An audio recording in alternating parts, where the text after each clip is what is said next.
record this if you like. Okay. Yeah, so thank you for joining me today.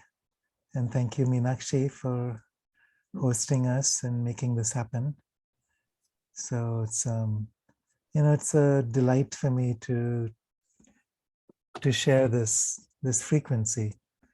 I know many of you are healers, many of you have been working with different frequencies of healing light. So Reiki or so many other similar things. And I think we're also just natural healers in many ways.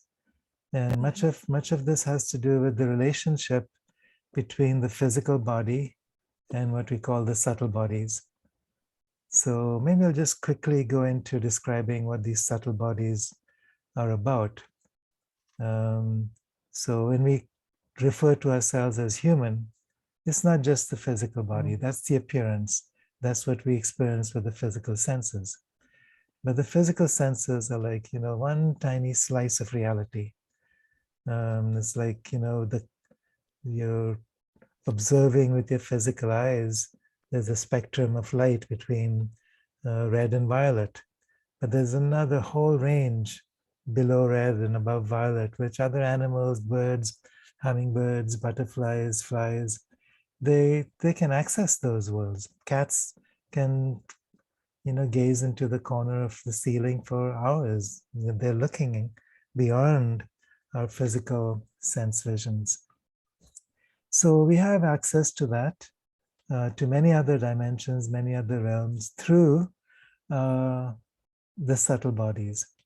So what we are when we talk about ourselves, so there's a sense of permanence that I'm referring to when I call myself Kiara. And each of you has that same sense of being who you are based on this relationship between the physical body, the subtle bodies, and the soul. So when those connections are built and are strong, then our ability to tune in to other frequencies and to use those powers of the soul become much more available. So if we could actually see through the eyes of the subtle body, see through this expanded vision, expanded hearing, expanded sense of sense, taste, smell, there's such a wide world out there. And this is something we also experience when the body dies. So, many people and have loved ones who have gone through the dying process. And each of us will go through that at some point in this life, unless we've chosen to take the rainbow body, which is also a possibility now. But what happens at death is that the physical body drops away. Your consciousness moves into the subtle bodies.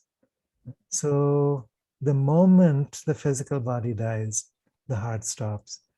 The Merkaba, which is the geometrical field linking up these bodies, disengages from the heart, from the physical heart, and then connects with the etheric and subtle bodies. So there's the etheric body, there's the mental body, there's the emotional body.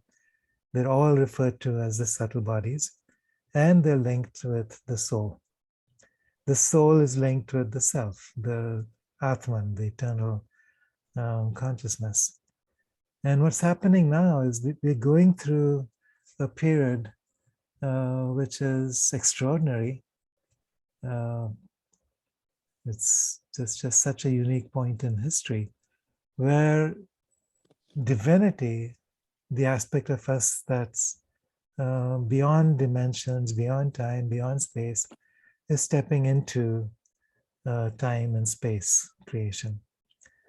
And so as that happens, it starts, that divinity begins to open up the sense of soul connection, that begins to infiltrate down through the mental and emotional bodies. So we have inspired ideas, thoughts, visions, feelings. Then that moves into the physical body, and that starts to create a genetic change. So, at this time, we're actually using maybe 5 or 10% of our DNA, which is minuscule, such a small part of our biological potential. And there have been times in our history, previous cycles, when we were able to connect with more of who we are on a biological level and hold more of the soul, hold more of the divine, multidimensional, infinite consciousness. And we are going into a cycle of time where this is becoming available once again. We're entering a period, some refer to it as the age of light, Satyuga. Some people talk about the Pachacuti, which is the Inca term for the great upheaval, where what has been upside down turns right side up. And every culture has its own prophecies and names for what's happening, when it's happening, and the sequence for all this. So before we talk about Illahinoor, I'm going to just very quickly summarize what this is about, because the Illahinoor light is a very specific frequency, and its purpose is to awaken us into full consciousness, not just on a personal level, but also on a collective human level, and beyond that. So we're also talking about the awakening of the entire planet, every species, visible, invisible, great and small, beneath the earth, above the earth, upon the earth. So many different orders of creation, elemental beings, physical beings.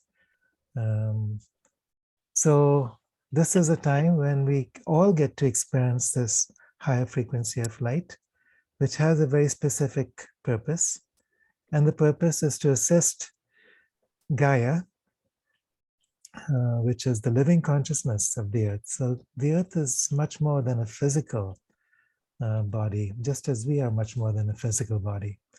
So the earth herself, as a multidimensional consciousness, has a physical body, an etheric body, emotional body, mental body, and a causal body, the soul of the earth. So the soul of the earth is calling in these higher frequencies. She's the one who is calling in this Illahinoor light in order to support her evolution. And we happen to be part of that evolution.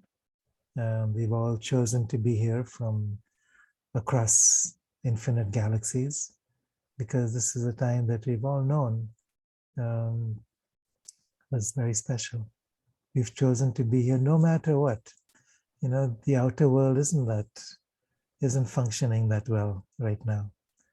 But we're here to anchor this higher light and to support Mother Earth in this great awakening. And it's inevitable. So there are cycles. There's been cycles in the past which are converging and coming to a close. Some of this has to do with galactic cycles. There's 12,000-year cycles, which are just now coming to that turning point. This cycle is coordinated with the solar cycle, which is in turn connected with the cycle of magnetic reversal, where the actual polarity, the magnetic polarity of the Earth switches. So every 12,000 years, the direction of the magnetic axis turns either 180 degrees or 90 degrees, depending on the forces at play. And as this happens, the magnetic field strength collapses.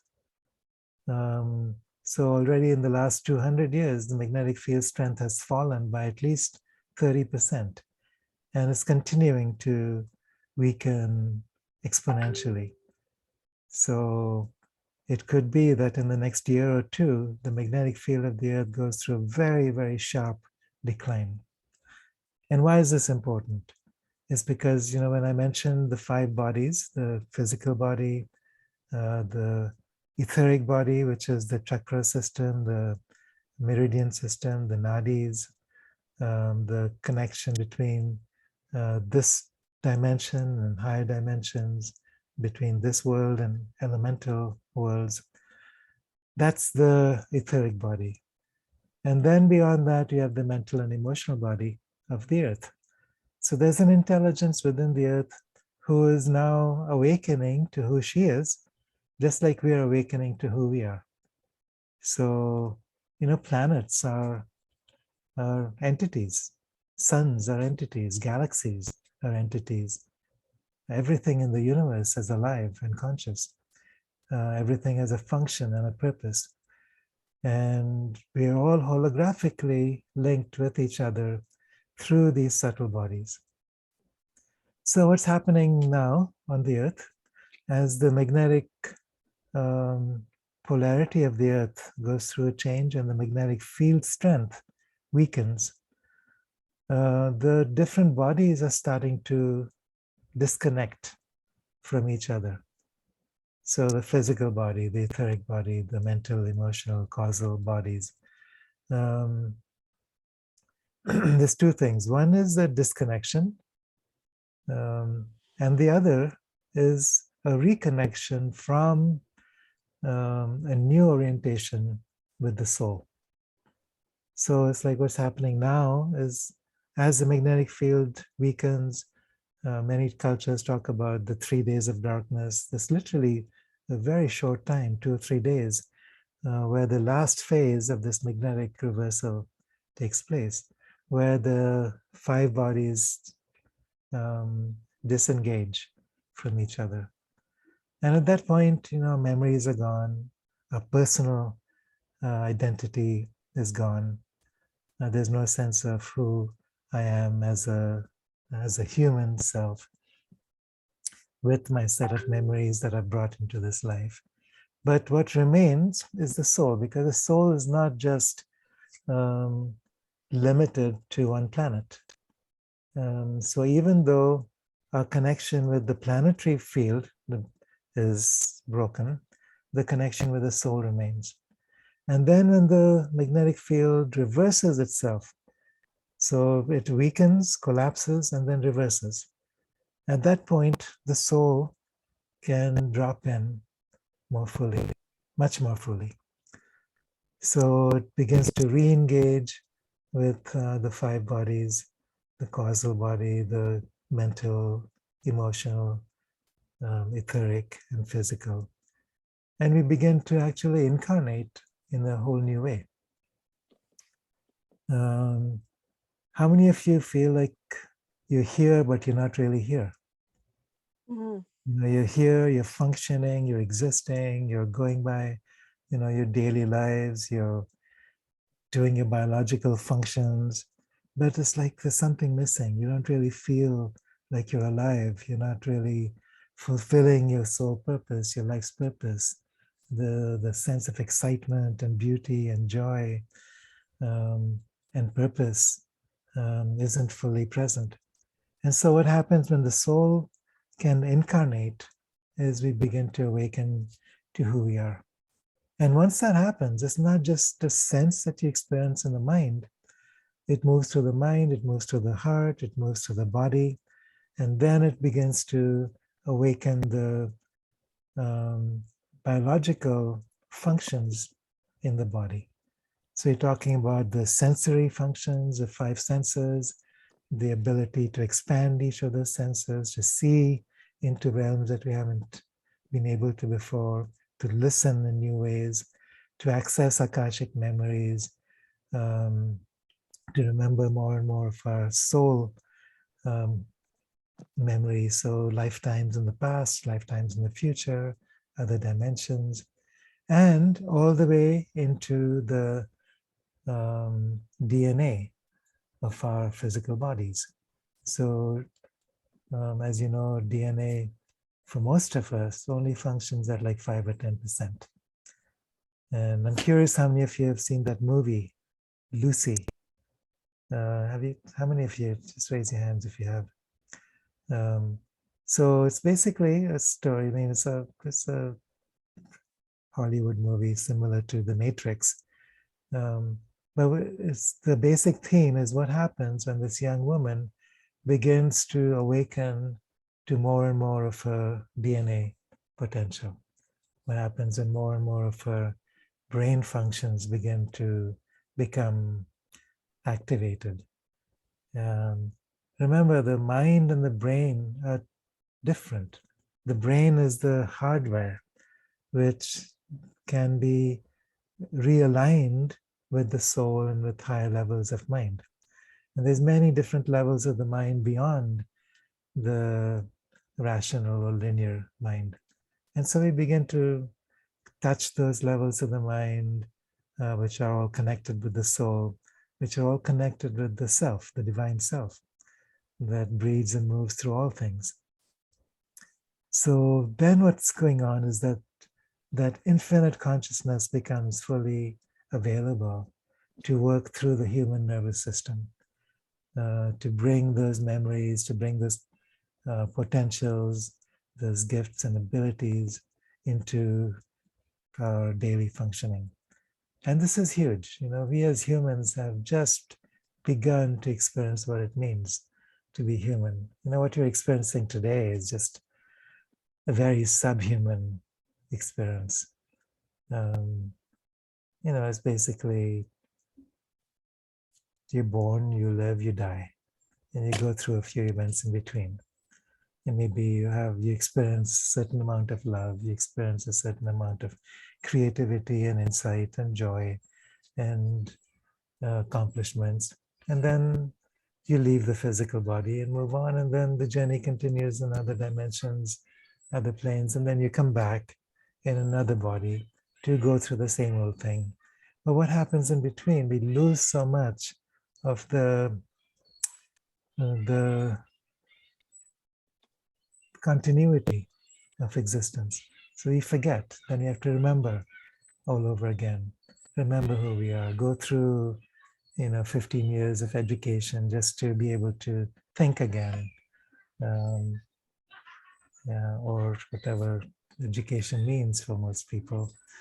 And so then we get to the point where now finally I'm remembering who I am. I can begin to experience more of my divine spiritual self. And then the body starts decaying, and then in a few years' time is gone, and you start all over again. So we're coming to a time when that won't become necessary. We're coming to a time when there's a new species of humanity that's emerging, where we are able to live for as long as we wish to stay in this body, on this planet. When we choose to go, we go. When we choose to come back, we come back. We don't need to come back through birth. We just simply materialize ourselves and we're here. We just intend to manifest, and the physical body is a reflection of the higher bodies, and it just simply shows up. So you've all heard stories of ascended masters and yogis and people meditating in the Himalayas and the Taoist tradition and the Inca, Maya, Aboriginal, Native American traditions, where this is more common. In modern traditions, that's been forgotten. We've become too accustomed to trying to think reality into existence, or to engage in mental spirituality, rather than letting the body become spiritualized. So this is the background.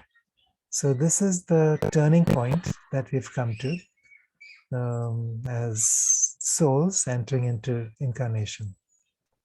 And now we're at a time of collective history It could be as early as next year, April or May of next year.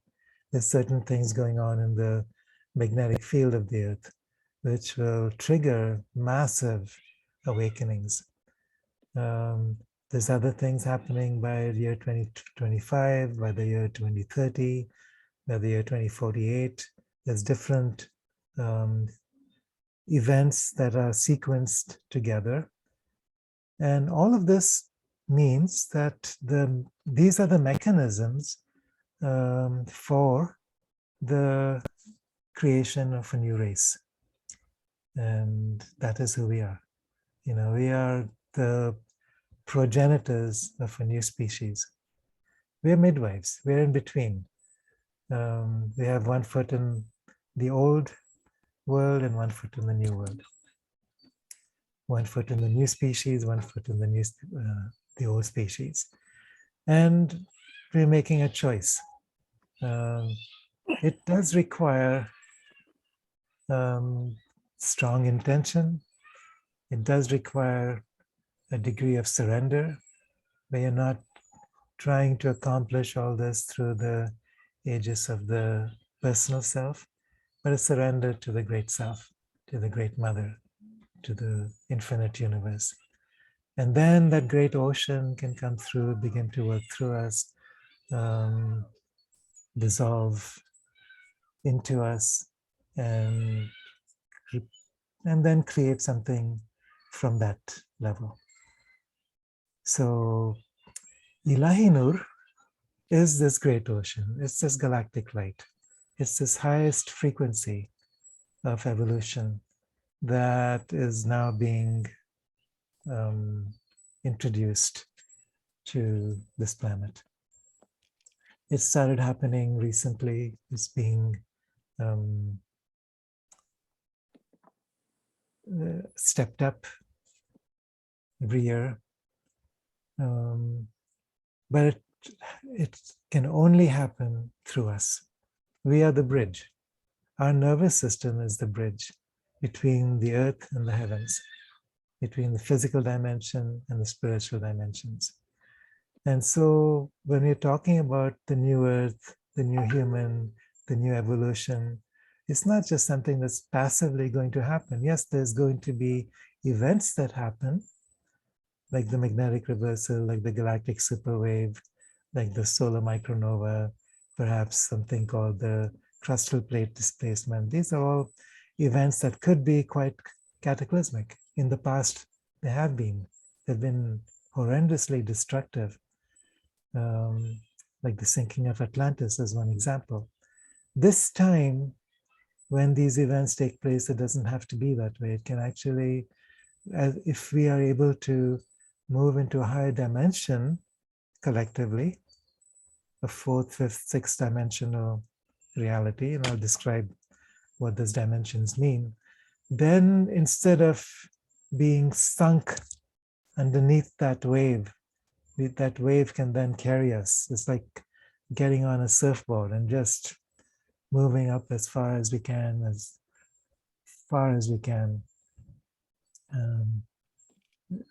in accordance with an inner biological evolutionary principle. So that's why we're here. And I'm sure all of us have felt that we're here for something, for a special purpose, not even knowing what that is, oftentimes not feeling really at home on this planet or in this body, feeling really frustrated because we can't remember who we are, we can't remember what we're here for. We've lost our soul purpose. We go through these dark nights of the soul. We get sick. We lose touch with ourselves, with nature, with life around us, with each other, with God. So the time is coming now when all those aspects of our being that have been disconnected are being reconnected. We are remembering who we are, and we are remembering why we are. So Illahinoor, going back to this practice, Illahinoor itself means divine light in Turkish, in Arabic. Ilahi is divine, Noor is light. There's a special meaning to Noor though. In our language, in our culture, we think in terms of dark and light. So light is the opposite of dark. Noor is different. Noor is a unified light. It carries within itself all opposites. Sort of like the yin-yang symbol. It's not dualities, it's polarities. It's the difference between good and evil, which is duality, and day and night, which is polarity. When you're talking about day and night, you're not saying that day is good and dark and night is bad. But in our minds, we have created this duality where one is good, one is bad. And so you move towards one, you reject the other. And that's the cause of all our suffering. So when we move away from duality into oneness, we're moving away from this idea that dark and light are two separate and opposite energies into the awareness that everything is at one and I am that. And so once you engage with that wave of light, with that unified light, then whatever you're doing, wherever you are, you're being used for the embodiment of that oneness and for the expansion of that wave. So that's why we're here. And I think as you're listening to this, you're probably feeling some kind of a resonance in your being. Yes, this is really why I'm here. Yes, I've been waiting for this time, longing for this moment. I've been, on hold for all this time because that's all I knew what to do. Going about my daily business. But now it's time to be embodied, be present, be awake. Not somewhere else, but here on this earth, in this body. So being awake in this body is quite different from leaving this body and going through other dimensions and experiencing nirvana. In this body, it's like awakening the potential within ourselves to evolve to a whole new level of evolution, a level of evolution where all these different densities can harmonize together, where all the beauty that you see around you in the physical world remains and becomes even more so. Each flower, every color in the sky becomes so much more distinct.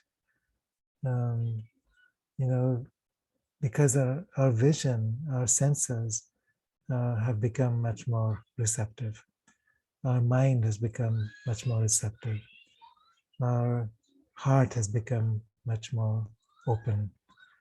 And how often do we close down our hearts out of the need to survive? Because it's too much. It's too difficult to be around all the suffering, all the fear, all the garbage, and keep your heart open. But the time is coming now when your open-heartedness is the key to the creation of a new earth. So the question is then, okay, we've all been on this journey for most of our lives, often very consciously, doing our meditations, doing our practices, holding an intention, trying to live a good life and do the best we can. So what's holding us back? So one way that we can begin to unify these different aspects of our being is through this practice called Illahinoor. I mean, there's many practices. This is one. And what this is about is to unify the subconscious mind with the superconscious mind. So the subconscious has to do with memories and conditioning patterns that are carried within our cells in the physical body, as well as mirrored in the emotional and mental body. So this is our karmic factors. So when the soul lands or anchors within a physical body, the vasanas, the tendencies that are carried over from previous lives get anchored within the cells of the physical body, and also as emotional and mental patterns, conditioning. So when the subconscious and the superconscious is referring to soul consciousness, it's referring to spirit consciousness. When these two can be brought together and brought into unity, it opens up the possibility for this enormous force of soul to come all the way through. So there's two ways that I'm using the word Illahinoor. One is what I've shared, is this field of unified light is coming in from beyond time and space, is coming in from outside of the physical density of the universe. And then as it comes in, it starts to move through all these different dimensions, all these different expressions, through all these physical, etheric, mental, and emotional aspects of the universe, finally land in physical matter and transform it. So that's one meaning of the term Illahinoor. It's a field. It's a unified field of light. It's massive. It's a frequency that is related to what Sri Aurobindo referred to as the supermind, or the supramental consciousness. Now that frequency, as it comes in, is doing what it's doing. We can support the anchoring of this by working with the physiology of the brain. So just like there's a subconscious and the superconscious aspects of the mind, and conscious, so the subconscious, conscious, and superconscious. So the conscious mind is a waking consciousness. The subconscious is sleeping consciousness, or what happens in our bodies. And the superconscious is when we're in deep meditation, or the state of Turiya, where we have access to other realms and dimensions, information, to the Akashic records, to the full potential of who we are as the soul. So conscious, subconscious, and superconscious are mirrored within the brain. So the subconscious brain is linked with the subconscious mind is linked with the reptilian brain. The conscious mind is linked with the two hemispheres, the left and right hemispheres of the brain, which are linked together through the corpus callosum. That's the membrane between the left and the right hemisphere. And then you have the superconscious mind, which can be accessed through the frontal lobes and also through the endocrine system, the chakra system, the meridians, the nadis, the axiotonal lines. These exist within the etheric body, but also expand out through all the bodies into infinity. So in other words, once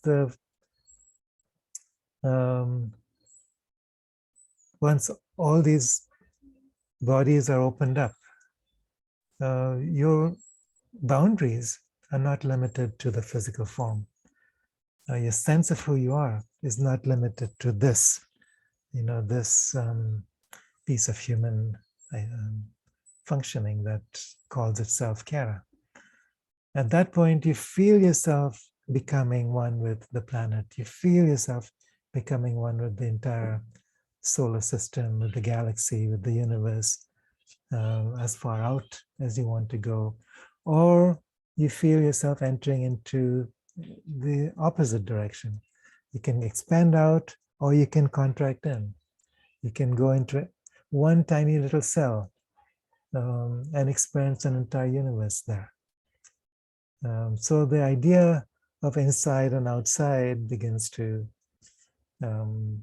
vanish. There's an alchemical principle: as above, so below, as within, so without. Basically, what that's saying is that once you enter into that field of unity,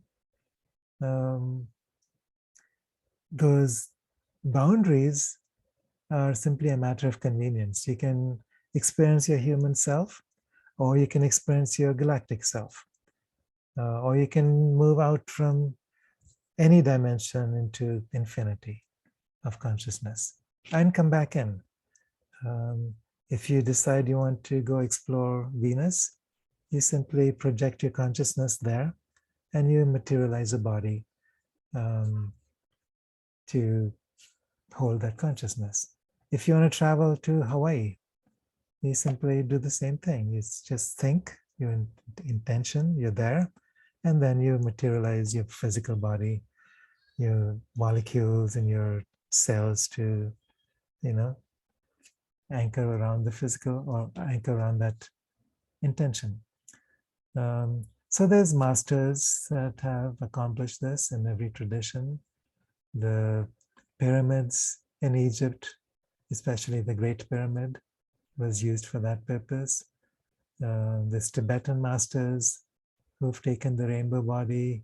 And at that point, what happens with them is that their physical body just basically shrivels away. Sometimes they leave behind fingernails or a few strands of hair, but there's a flash of light. And then suddenly it's like the physical body is no longer bound in linear time or human space. The physical body then becomes an ascended body, attuned with infinite consciousness. And many of the masters you've all heard about, Saint Germain and Babaji and Isa and so many others, thousands of them, most of them whose names we don't even remember, or many other gods and goddesses from the Hindu, from the Egyptian, from the Maya, from other cultures, Aboriginal, Native American, they represent people, actual physical people, who have gone through these transformations, these alchemical changes, and transcended the definition of third dimensional human. And now what's happening is that this is becoming a collective event. So it's no longer just for a few people. As we go through this birthing tunnel into the next stage, so I mentioned those different events that we are preparing for. Once we go through that birthing tunnel and come out the other side, it's a collective transformation. So everyone who remains in physical body is able to experience that beauty, that wisdom, that light, that power, that love. And then this not just for humans, it's all species coming into interrelationship with each other in a way that we have forgotten at this time. So it's all about remembering, literally remembering, which means dismembering and remembering. Dismembering in the sense that all these 5 bodies begin to um, disengage. And then as we pass through the magnetic reversal, come out the other side, that's the birthing tunnel to re-engage as the soul in this dimension with full awareness, full potential, full memory, and full divinity. So I'm going to teach you one or two very simple practices to activate the Illahinoor field, to begin to bridge these three levels of the mind, the subconscious, conscious, and superconscious. So behind the back of the head, so if you can feel where that occipital ridge is. So the occipital ridge is where the neck comes up to meet the bottom of the skull. Just a little bit above that, you'll feel these two dimples in the skull. And if you press on that, it can be a little bit sensitive. So everyone got that? So just above the occipital ridge, maybe like one or two fingers above the occipital ridge, there's those dimples on either side of the skull. So when you're holding those 2 points, so you can either hold it with your 2 fingers like so, or you just put the whole palm of the hand against the back of the head. And the other hand is connected up here. So what's in front is your palm connects with the third eye. The fingers connect with the crown. So now here you're accessing the superconscious through the endocrine system, through the crown.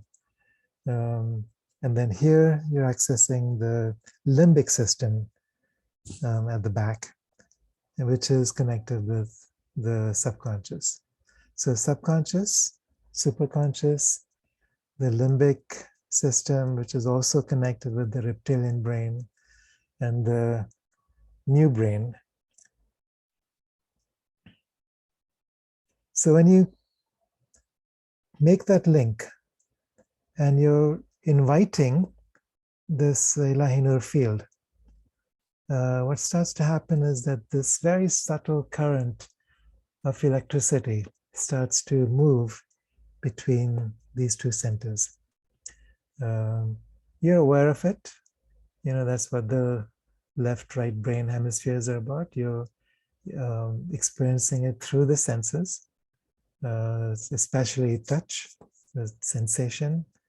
You'll also experience, some people experience visions, different states of consciousness, heat, cold, kundalini activations, whatever comes up.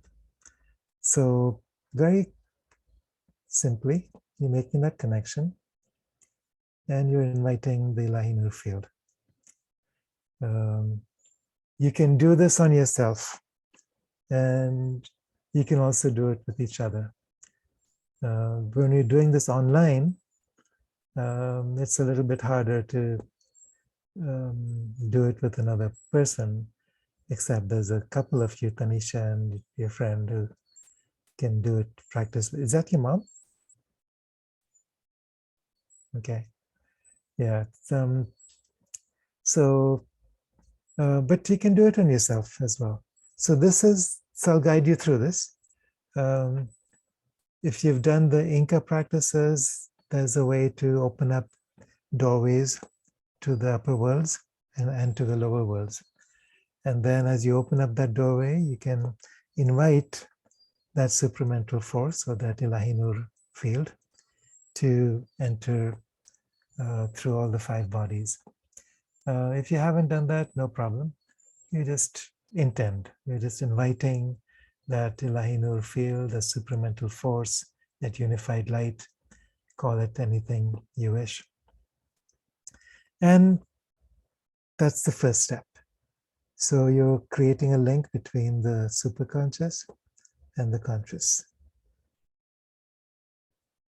So you'll stay there until you feel like there's something happening. There's a resonance, there's an activation, there's electrical currents running through, there's an expansion of consciousness. Sometimes you may feel a bit dizzy or disoriented. The longer you wait, the deeper you'll experience that flow. Okay, so once you experience that, then this hand behind the back of the head stays, and the other hand comes to the heart, the front of the heart. So now you're making a link between the subconscious mind and the heart. So a lot of times our feelings, our emotions are directly controlled by our programming, emotional programming, mental programming. Something isn't working outside of you, and so you get unsettled and frustrated and so on. Or your expectations are not being met, and so you feel depressed and hurt. So the subconscious mind holds all of our stuck emotions, memories, fears. So what we're doing is, now that this is starting to be unified, bringing it into harmony with the superconscious, then you bring your hand down to the heart. And now you're creating a bridge to those deep feeling states. We're allowing divine wisdom, divine love to penetrate into the heart. Places that have been closed down, places of hurt, fear, whatever stories we've created that keep us victimized and unsatisfied, keep us limited and weak. So you just stay with that until you feel like there's an opening, your breath comes back, you feel more expanded. And then at that point, the other hand, from the back of the head, you come to the back of the heart. So, you can do it this way, you can do it this way. Or if you're not flexible, you can simply bring your hand anywhere you need, anywhere close to the back of your heart, and just intend. And at this point, what happens, the back of the heart has to do with the elemental aspect of the self. The front of the heart has to do with the emotional aspect of the self. Now, what's the elemental aspect? The elemental aspect is the part of us that is connected with the earth, with nature, with the spirit of life in the lower world. The upper world is the world of spirit, cosmic dimensions, other worlds, lokas that are far beyond what we experience in the physical.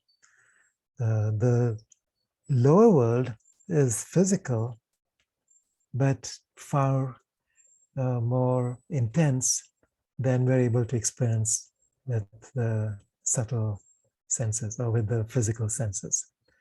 So when we make the connection with the elemental aspect of our being, we begin to connect with nature. We begin to connect with the elemental fields, with nature spirits, with elves and fairies and dragons and unicorns. And there's so many beings that are invisible to us, but are part of Gaia.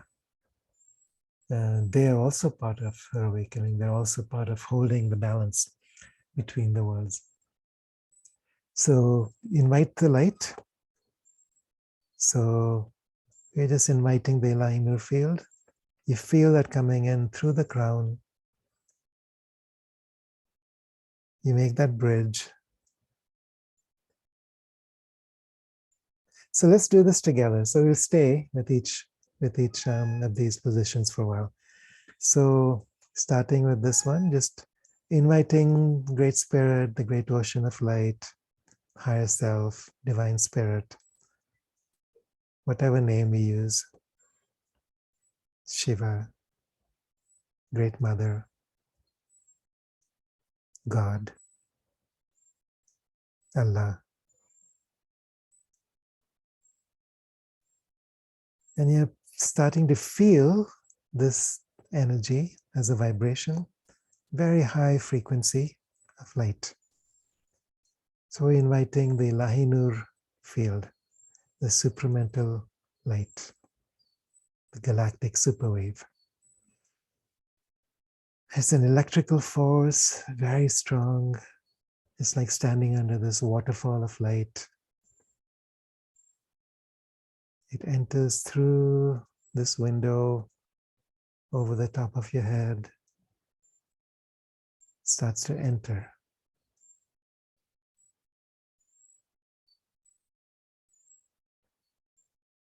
And as it enters, you now bring your hands to the back of the head, connecting at that occipital region, the limbic system, and the front of the head, which are the frontal lobes, third eye, crown, connecting the subconscious and the superconscious. And just noticing what you experience now.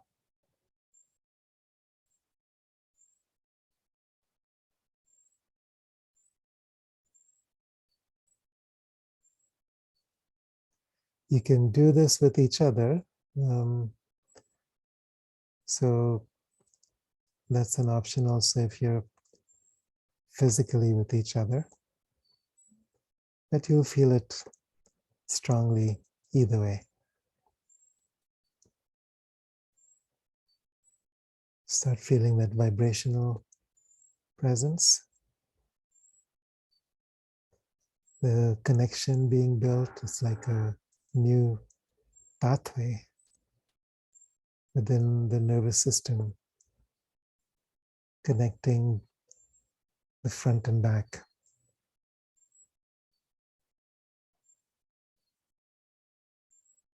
You might experience a pulsing, a tingling, a vibrating, an expansion, maybe light, maybe heat.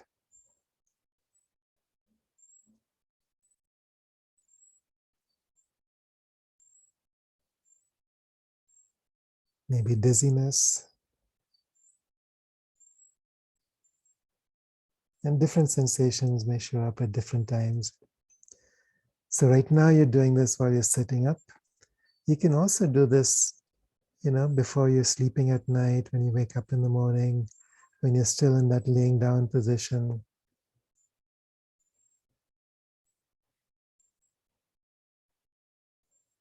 Because right after you wake up in the morning, you're very open and very connected to the superconscious and subconscious aspects of your being. And the same thing as you do this, the last thing before you sleep, this takes you into your dreams, into a state where you can expand further and further out.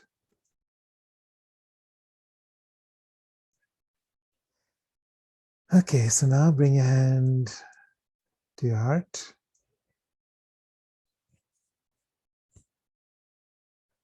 To the front of your heart. And again, feel the bridging that takes place there between the limbic system and the emotional self. The limbic system is where we carry a lot of fears from the past. So it could be related to traumas, experiences we've had where we've been hurt or betrayed or lost or abandoned or whatever the story may be. And that's closed down the heart, has built a shield around the heart. And now, as this bridge gets created, it's starting to break down that shield. to open up the heart.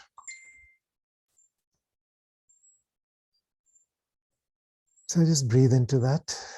Let your breath become really deep and even and slow.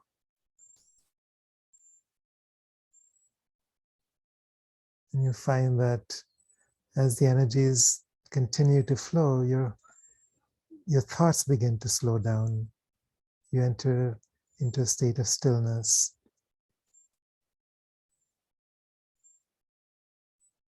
peace, and unconditional love for yourself, loved ones, everything around you, the entire planet, all of creation. All there is love. I am love.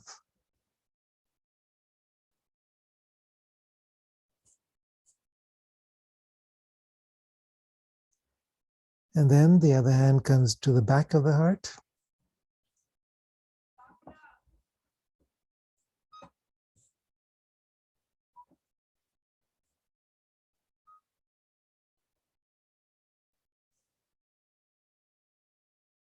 And you're creating a link between the elemental and the human aspects of your being.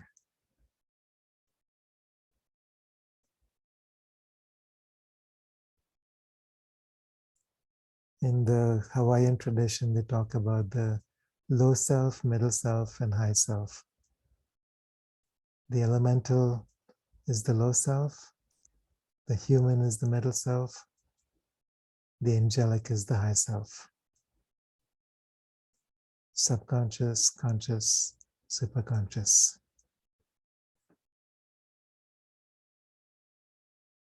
And high and low is not upper and, it's not the right words, because when we think of high and low, we think in terms of linear distance and space. But it's simply pointers on a map, like north and south.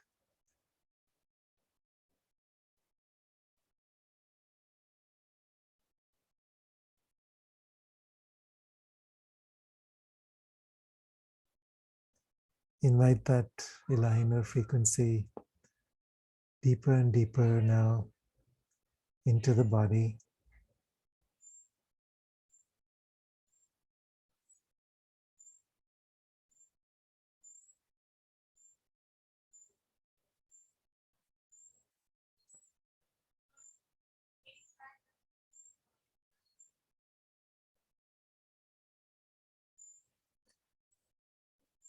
All the way through the body and into the earth.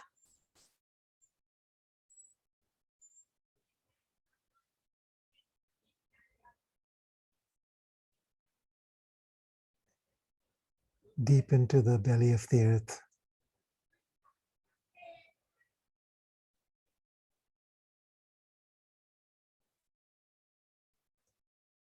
It's a powerful electrical frequency. Enters in through that window above your head, moves through all the 5 bodies into the earth.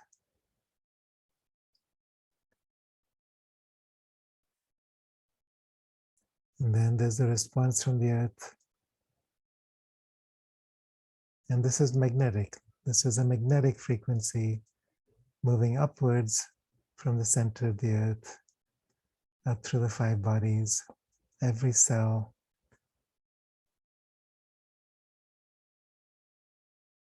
And then back to the sky. So now this Illahinoor field is permeating all 5 bodies and expanding out beyond your personal aura. So for most of us, our personal aura extends about 6 feet out in all directions. Now it's expanding further and further out beyond that. These electrical and magnetic forces are interacting and creating and interconnectedness between these bodies, between heart, soul, mind, and body.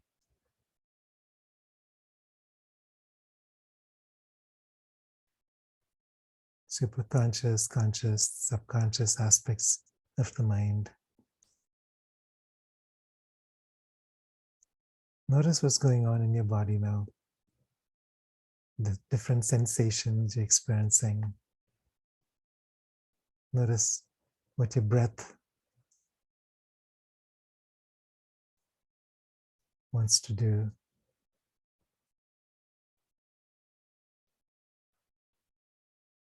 The deep stillness you experience.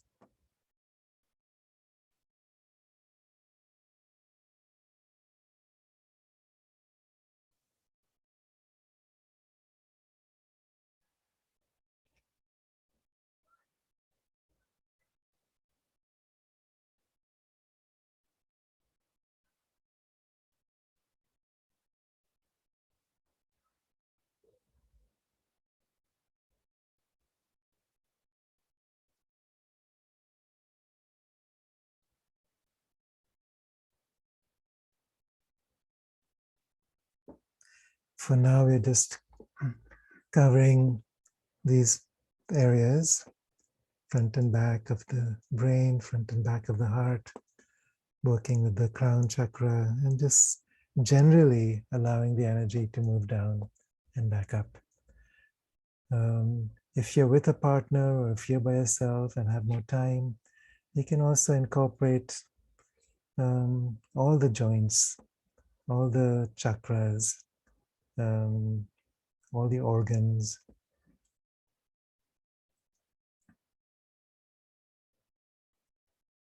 Some of you may be familiar with Vipassana meditation, where you're bringing your attention all the way through different parts of the body, top to bottom and back up, front to back and back front.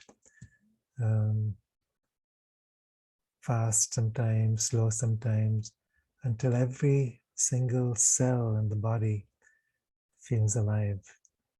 So as this Illahinoor field begins to move through these 5 bodies, notice what happens.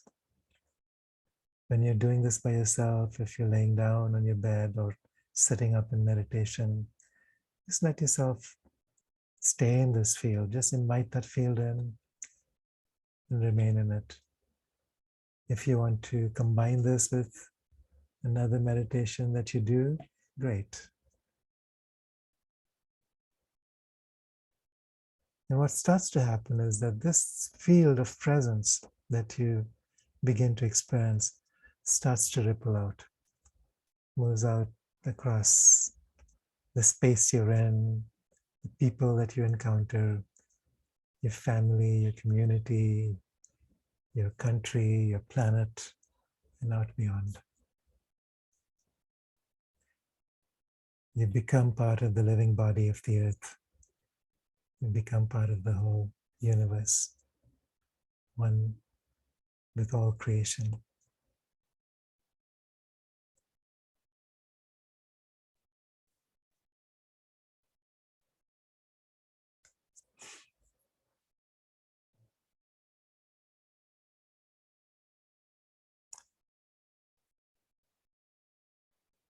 So what you can do is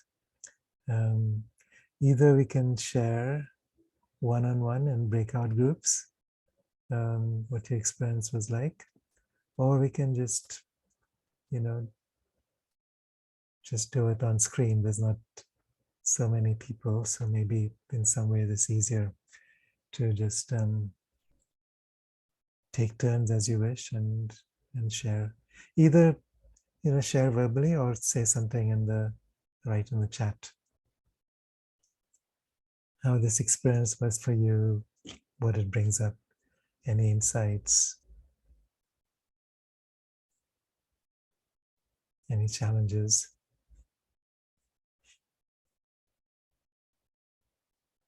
Any memories, remembrances.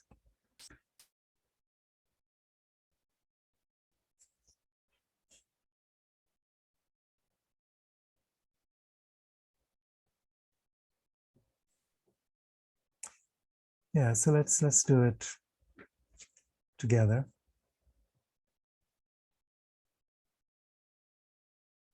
So who would like to start?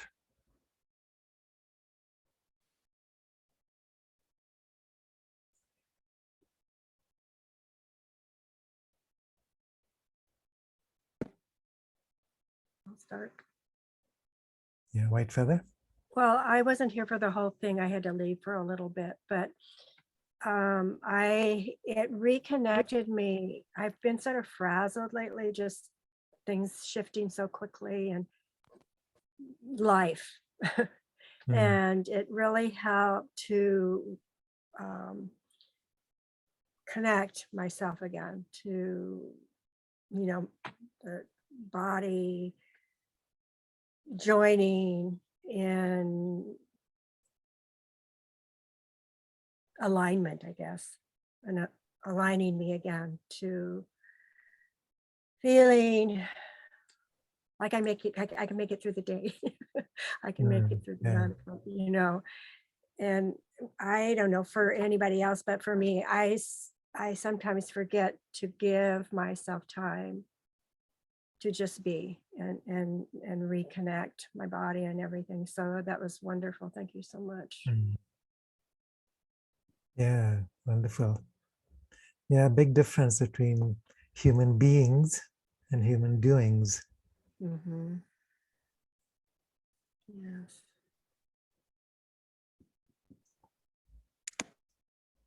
Yeah, what else?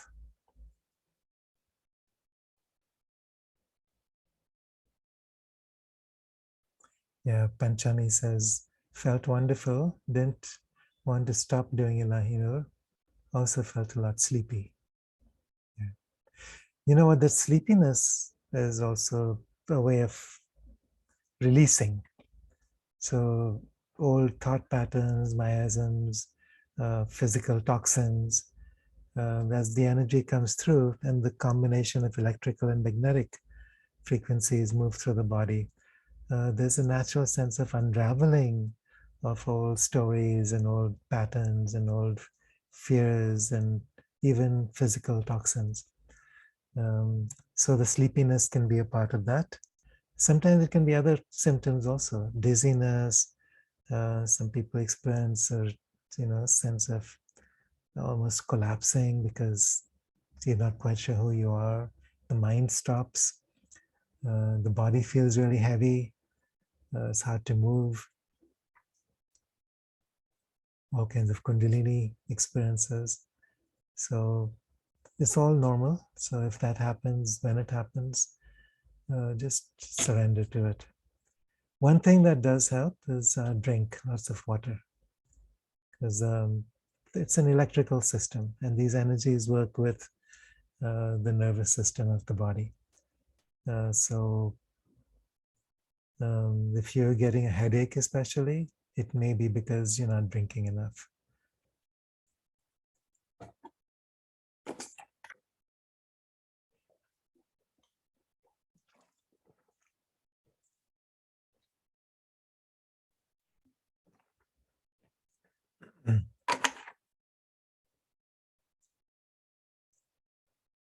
Tanisha says, my mother is feeling energetic. I was feeling heavy in my heart before doing Illahinoor, but now I'm feeling light. Awesome.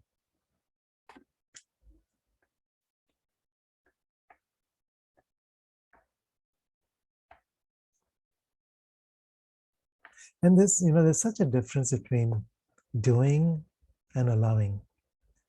And this is more about allowing.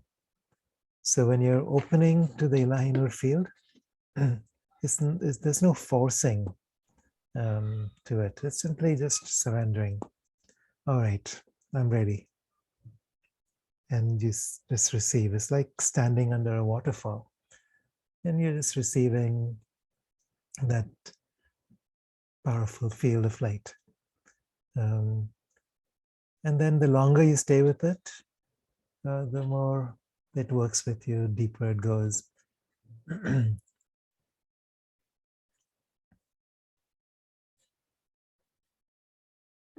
It does sometimes take us through those so-called dark nights of the soul. And what that's about is you're releasing a lot of old stuff, but it's coming up really quickly. And it's triggering old stories, emotions, fears from earlier in your life or even other lives. And so there's a phase which could last anywhere from minutes to hours to days to months, where you're feeling slightly depressed and disconnected, unworthy, lost, purposeless, disconnected from soul, disconnected from your heart. It's all part of the process. And you don't have to do anything. You just continue working with the field, Illahinoor, surrendering to the Great Mother or whatever, form of divinity we are accustomed to. And drinking lots of water. Sometimes people feel like your diet starts to change, your habits start to change spontaneously in response. Notice your breathing patterns start to change. For many people, your pulse rate starts to change. Your pulse starts getting lower. Your breathing starts getting more regular.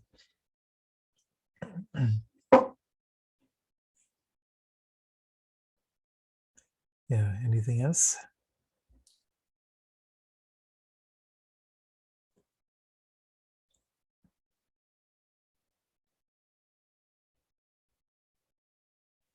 Kiara, you know the Illahinoor technique that you have in your book? Hmm. The technique you did today, is that the same? It feels the same, but it doesn't go through, from opening the whale chakra all the way down to your feet, if you know what I mean. So Right. is this technique kind of Yeah, this is like an abridged version. okay. So it's the basic version. And then in the book, there's many different exercises and sequences that you can follow either with each other or with yourself. So, I mean, it's endless. So often when I do this work, it's in a physical group where you can do work with each other energetically and physically and emotionally as well. So there's a releasing going on. I've done these sometimes, in longer intensives, like a week, 10 days, 2 weeks. That's when things can really start moving and clearing. So this is a basic introduction. But you'll find even if you're just working on yourself with that intention, and that's why I spent so much time in the beginning just sharing a little bit about this particular time that we're here, because that's why we're here. This is why we're here, to bring this light in, to be part of Gaia's evolution and ascension. So it's like remembering. Pallavi says, I have a few spirit attachments. Would Illahinoor help in getting rid of those? Yes. Yeah, because the spirit attachments keep your body in a lower density. And what Illahinoor is doing is it's raising the frequency of the whole body. And when I say the body, I'm also including the subtle bodies because they're all linked together. And so then you're more open to self-love, to self-healing, self-worth. And then these spirit entities either use that to find their own way to the light, because sometimes they latch on to us because they're lost. They feel light within us and are, here to feed themselves on light. They don't know any different. They're lost. They haven't learned how to access that for themselves. And they're closed off to helpers in the angelic realms. So we simply become a doorway for them. And as you bring the energy through, you can invite them here, use it. Use it to go off into your own higher journey. You know, you don't have to be stuck in this dimension. You don't have to be stuck in fear or negativity. And oftentimes they will follow. So just have a conversation, thank them for being around you, whatever you needed to learn from them, offer them your gift of love and healing, and then just allow them to move on. Any of your teachers, masters, guides, angels, bring them in, invite them to support you and support the spirit entities, the attachments. I haven't found any spirit attachments that are necessarily evil in the way that sometimes people define. They're just lost. They're just looking for the same thing we're all looking for. They just need to experience the same light that all of us need to. So it's a gift both ways. It may take a little bit of persistence though. What is the name of my book? Okay.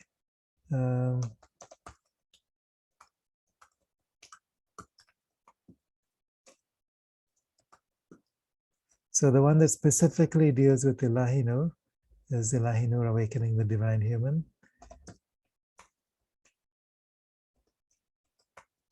And then there's one called Homo Luminous. I forget the subtitle.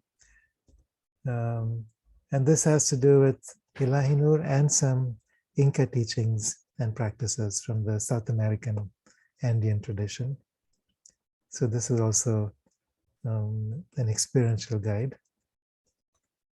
And then Gaia Luminous, this is more about the, what we talked about earlier, what's going on the earth on different levels and the evolutionary journey that we are on.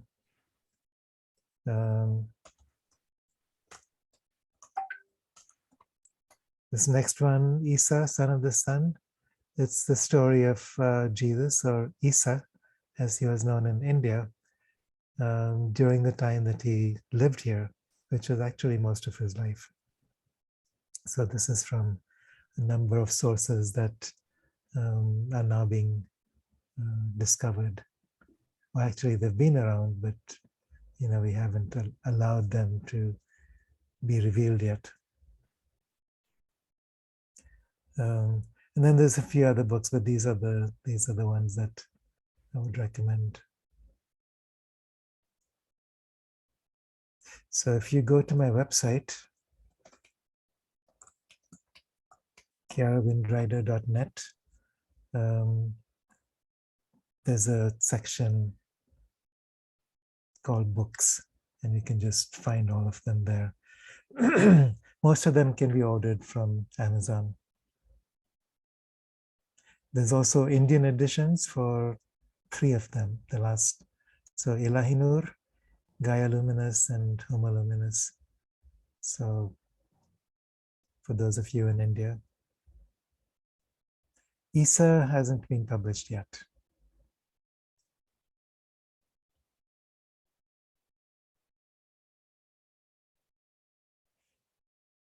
Yeah, thanks for asking. I also have a YouTube channel where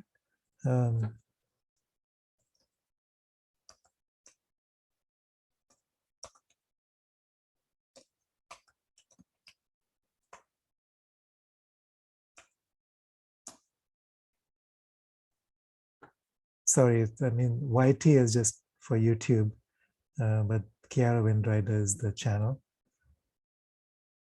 So a number of meditations and a bunch of other stuff. interviews with various people. One thing I'll also say, in November, I plan to take people out to the Red Sea to swim with dolphins. I do this every year. So we're on a boat for a week. It's wild dolphins in this beautiful, beautiful circular coral bay, far from land, 2 hours from the nearest land port. So if any of you think you might be interested, just contact me, and I'll give you my email address.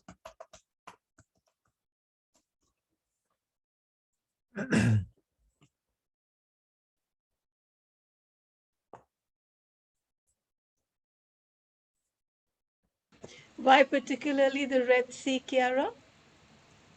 Well, that's a friend of mine has a boat there, so she's been inviting people to come, so we can have about 20 people on the boat.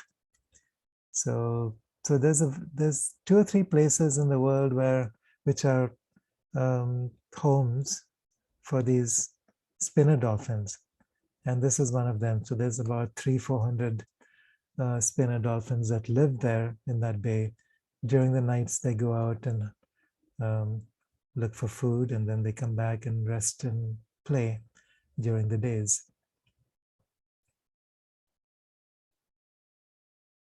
I've also swum with them in Hawaii, whales and dolphins, and that's been spectacular.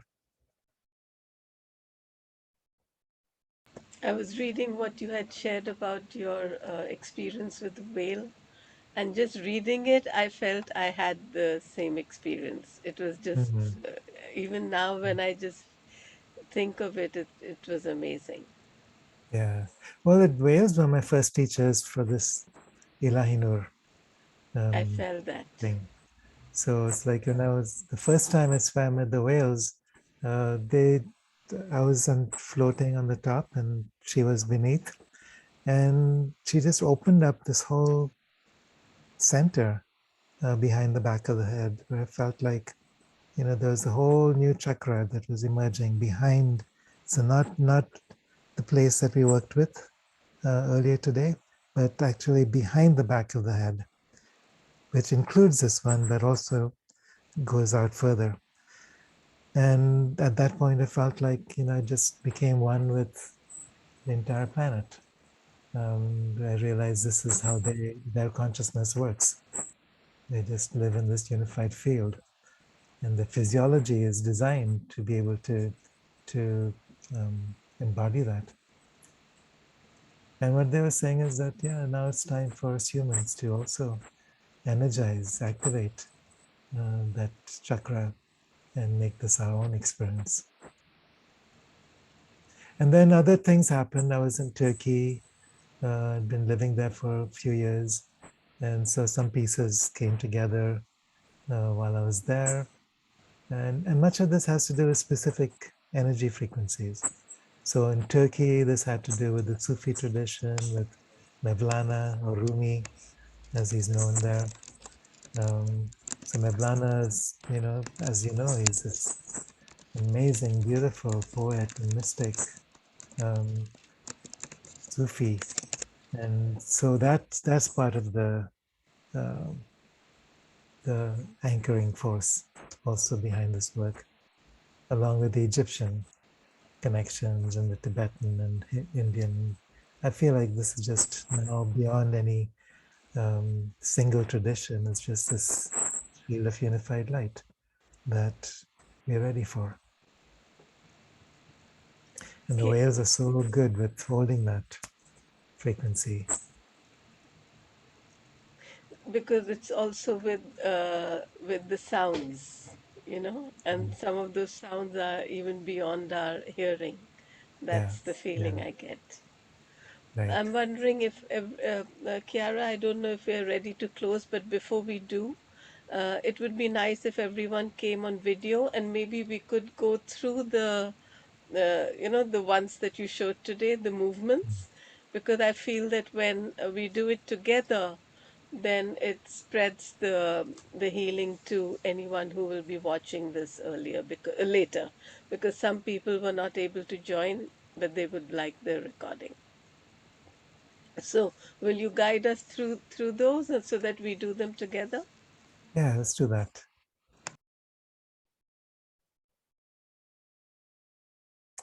Okay, so we invite the Illahinoor field. So just open to the universal source.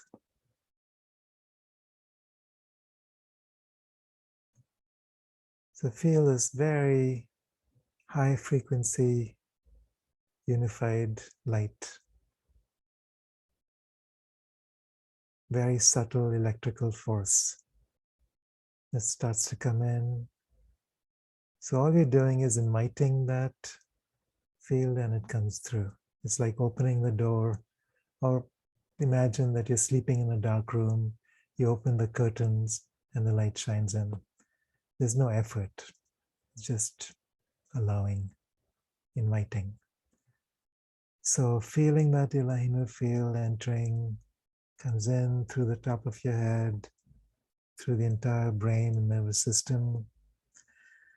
And then you bring your hands, one hand at the back of the head, at the occipital points. And the specific points are also in my book, so you can notice what is just above the occipital ridge on either side of the center. And then the front connects with the frontal lobe, the third eye, the crown chakra. And you're creating a bridge, allowing this energy to do whatever is necessary to create the neural links.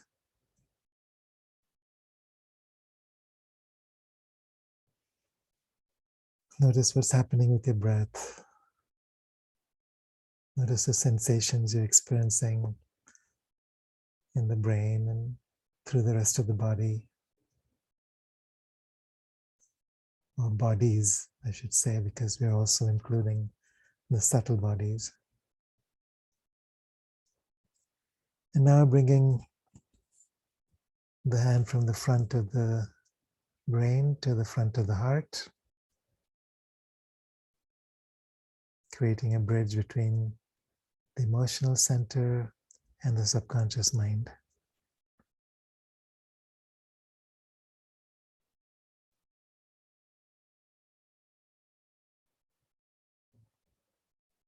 Letting your breath become really soft and subtle.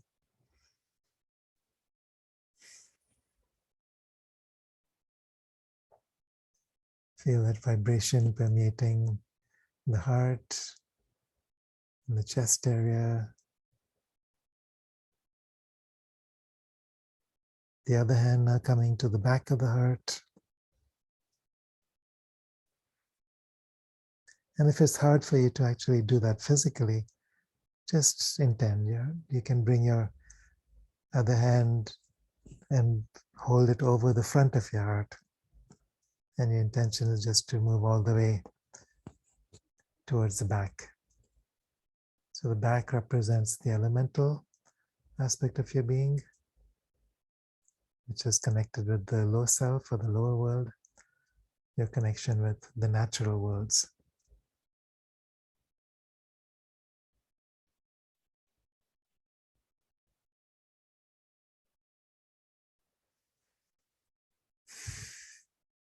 So that's just the basic sequence.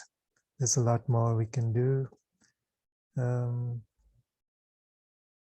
Take a look at the book if you wish, or just use your imagination. There's no right or wrong way to do it. Just let yourself be guided.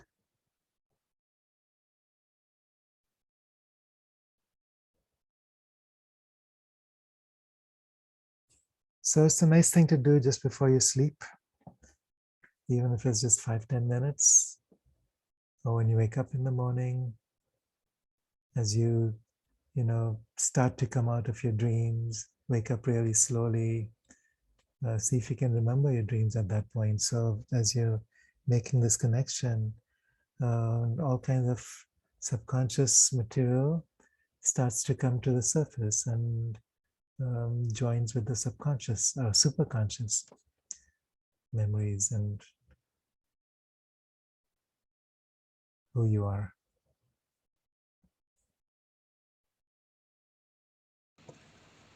Thank you, Kiara.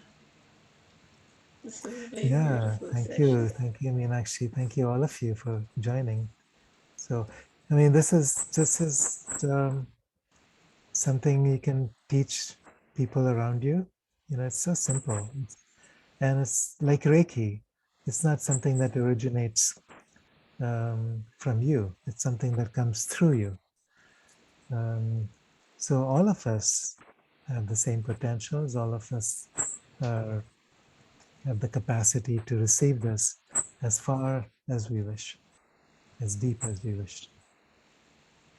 That's true, because when we tell children, even when they don't know the words and they don't know anything, they'll just do it because they don't have barriers the way grown-ups do. Right, We right. think there's right and wrong, and children are just flowing. Yeah, yeah. And it's very healing. So when you're doing Illahinoor, so if someone is sick or has an injury, you just place your hand over that and invite the Illahinoor field to come through, just like with Reiki.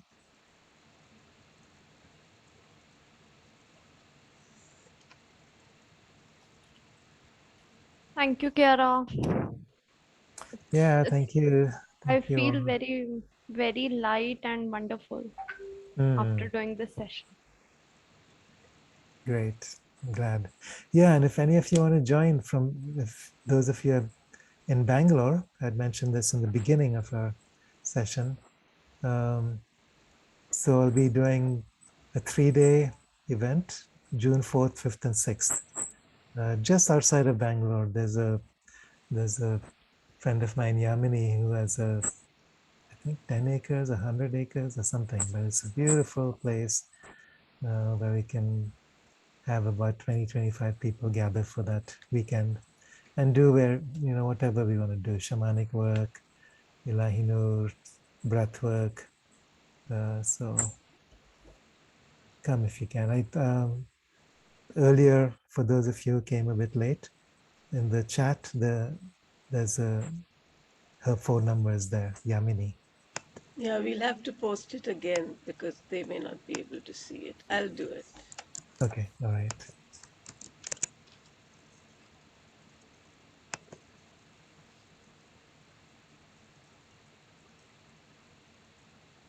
So Okay, I'm white posting feather this. and tree, we should probably fly down, right, to India. But actually, Kiara may come to the US, he's saying. So then we can have some sessions here. Yeah, for those of you in Florida, let's do something there. It's only me, actually. The others are in different states. So Oh, okay. Yeah, I used to come to the US every year, but I haven't for the last 2. But I'm hoping to come later this year. So I'd be delighted to, see what we want to do. shall Yeah. we close? Or is there any question or anything anyone would like to say? Kiara, I'm also thinking of the miracle, how there were internets, not working, not only yours, but many people were coming in, going out, getting bumped off. And now everything is peaceful because everything gets affected by what we do, not just what we consider life. Yeah, yeah.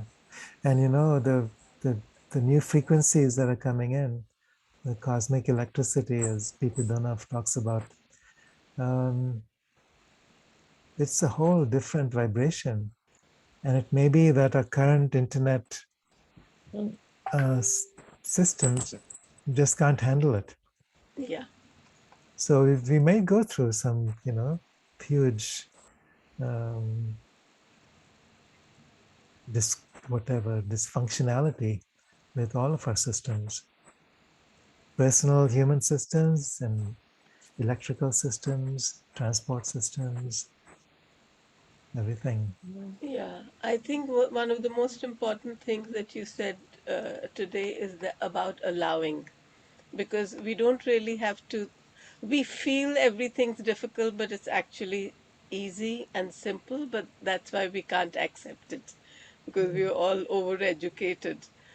And Mm, then and why what you just said about internet, why this is important, is that's one of the reasons why we all are meeting online, seeing one another's faces, connecting with one another's energy, because then we will know that we are also connecting through the thought and the heart waves. And we will be able to hear one another, and know the just like you were able to sense the whale, we'll be mm, able to communicate. I think I many of us, I don't know, we've been talking and we feel that the internet, uh, the way it is right now, may not even be for a long time. It can be something as simple as the lowest level of electricity around you. The electricity doesn't work, or you don't have the proper connection to your computer. And just for or that, yeah, yeah, or your own personal electricity affects the electricity around yes, you. yes. As we change, and our energy signature keeps changing. Mm. Yeah. Yeah. Can I say something? Yeah, yeah, Yes. please. When you're talking like that, it's it's on a level of where we are right now,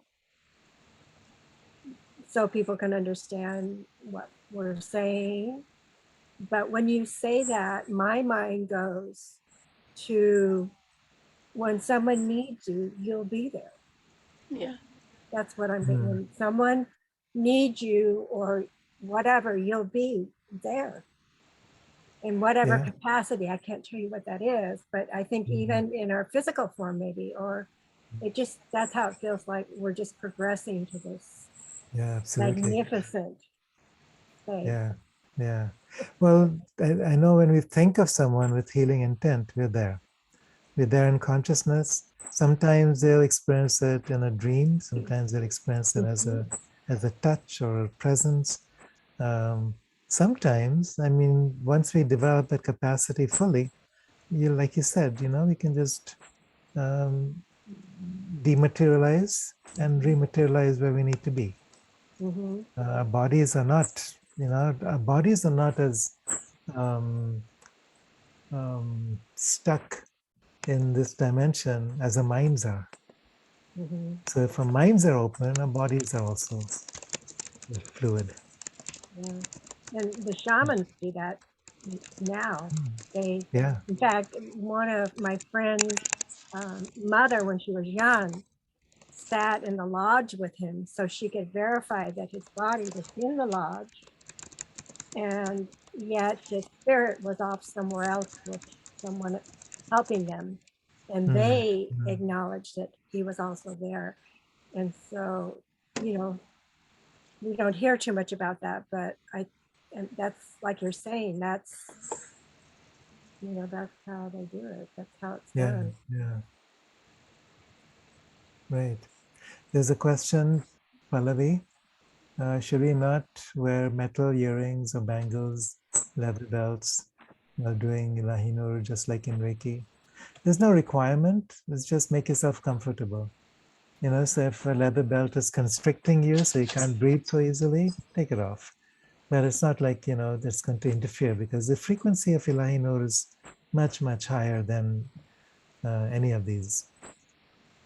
Actually, even in Reiki, it's only for, it depends on our own energy. If we get Mm, distracted, then we get distracted. But it's Mm, not like Reiki is something you do. Reiki is something that flows through, and it will flow. yeah. It's flowing through all the time. mhm, It's only when people are getting initiated, then they are asked not to wear, so that the energy is as clear as possible. It's Mm, not something that has to continue. mm.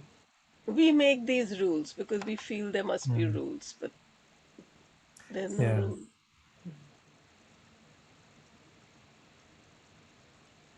But I'm Go excited ahead, to be Mike. talking about this because I don't have anybody to talk to it about it because they think I'm weird and crazy.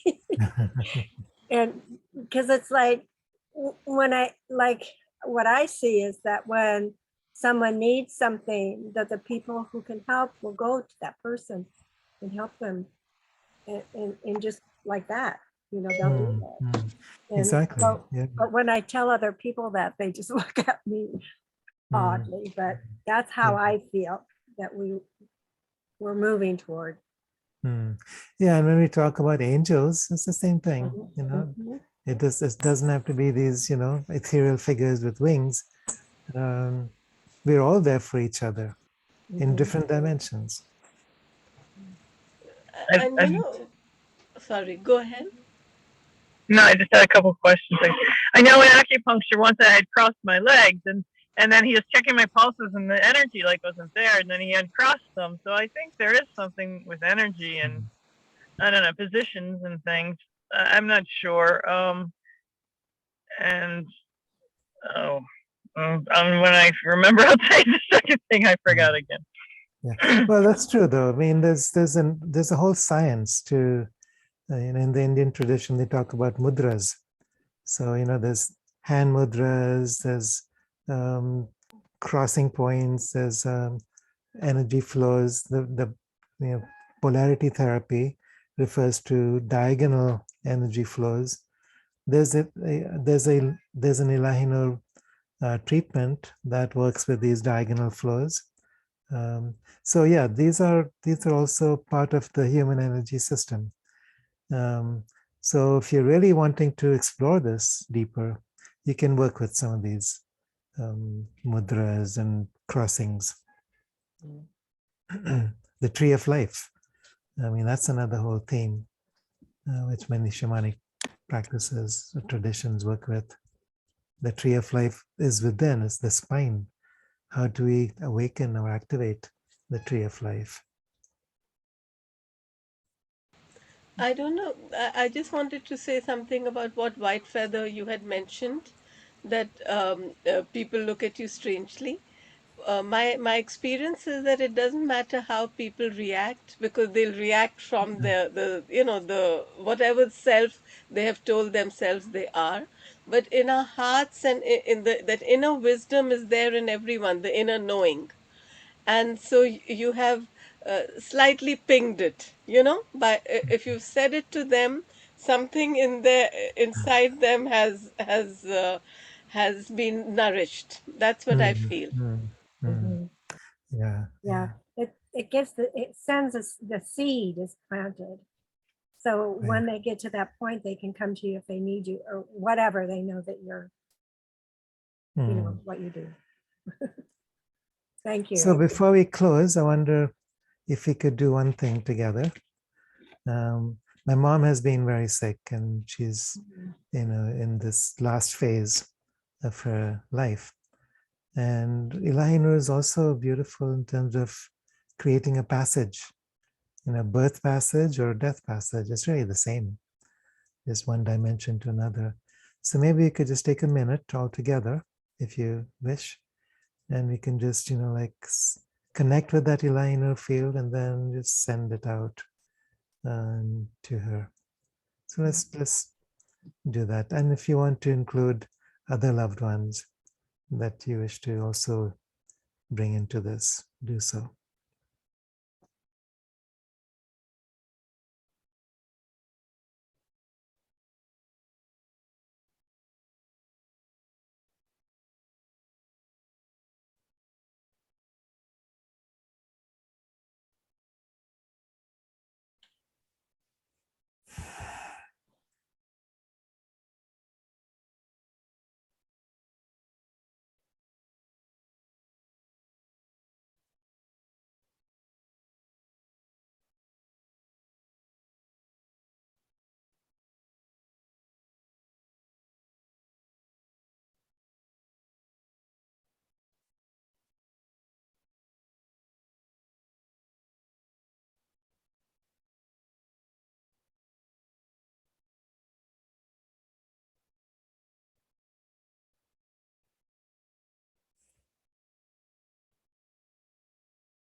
Thank you. Thank you, everyone. Thank you so much, Kiara. Thank you, Meenakshi. So illuminating. Yeah, thanks all of you. And see you again. I think. Thank you. Yeah. Yeah, I agree. I mean, what else can I say? But it's true, that we are just, our physical bodies are such a treasure trove of infinity. And, we've created this false division between the physical and the spiritual. But this is just as spiritual in every sense of the word. They go deeply enough into any little particle of matter, and there's energy. You go deeply into that, there's consciousness, and it's that same consciousness moving through all things, which Exactly. incarnates as individual beings. So yeah, I mean, I just feel more and more how much an honor it is to be, like you said, be part of the mother and let the mother be part of us. And that's why the grieving is it is a little necessary, because it is just an energy. Grieving is just an energy. And I don't know if you're feeling the same, because you're how the situation is right now. But I felt that we keep losing our mothers even while their bodies are alive. If their memory goes, or if their body is going, or if we are physically, like I was physically far away.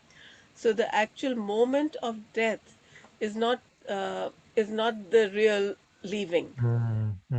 And for me, because I was here when the day my mother passed, I was having a circle. I was not able to go to India, and I had the circle. I didn't cancel it, and my mother just came, and she was in her light body, and she was so joyful. I said, "Oh, you're here?" She said, "Yes." All her memory had come back, and she was, I mean, she's in a way that she was never while she was here in the physical, because she hid she didn't hide it, but her light was such that it didn't need to be in the way that the social environment is. I don't Yeah, know why, yeah, but I felt that I have to yeah, share this with you, Kiara. yeah. Thank you, thank you. Yeah, I feel the same. Yes, It's like there's certainly sadness and grief, but there's also delight and joy. Um, it's like the mother is moving out of the biological sac, or the idea of mother is moving out from the biological sac of any of us, but into that wideness of the great mother. And the earth is mother, our bodies are the mother, matter is mother. In and fact, it's also matter, an allowing. yeah, Then we allow ourselves to experience the wholeness of her. yeah, Can I share something real quick? yeah. My mom and I had an interesting relationship, and I just wanted a mom, and I didn't feel like I had a mom, even though she was there. She didn't know me, who I was. And not long before she passed, I said, I just want my mom. And she just didn't know what that meant. And I went to, my brother came to let me, to be with my mom for that night. And I went to a Native American, it's called the long dance. We dance all night and then and then the sun in the morning, we gather. And during the night, I was out a little ways from the fire and the dancing area. And I looked up, and my mother's face completely engulfed where I was looking up in the sky. And she looked at me and smiled and said, now I know you. So I knew she passed. But Oh, you didn't know until then. No, I knew because she was there that that she had passed, and my brother, because he had called and said that she's not doing well and he didn't know how long she would last. Right, And right. so I knew she had passed because she was, Yeah, yeah, she yeah. was my mother. And Yeah, so it was beautiful. just like you were saying, that energy is around us. Mm, And it was just so sweet to be able to experience that. Yeah. So they are there. And she comes to me sometimes yeah. and I can feel her in my house. Yeah. Yeah, it's sweet. Yeah, I think the veil between the worlds is so much thinner Mm-hmm. than most people imagine. Mm-hmm. Yeah. Thank you for letting me share that. I haven't shared that with anybody. No, That's a thank you for very doing so. special, yeah, very special. Thank you so much, White Feather. Yeah, thank you. You guys have a wonderful day. Love Thank you. Okay, yeah, you guys too. Lots of So love to your mothers, to our blessings. mother. Thank you, thank you, thank you, all of Okay. us. Yeah. Bye bye. Okay. Bye.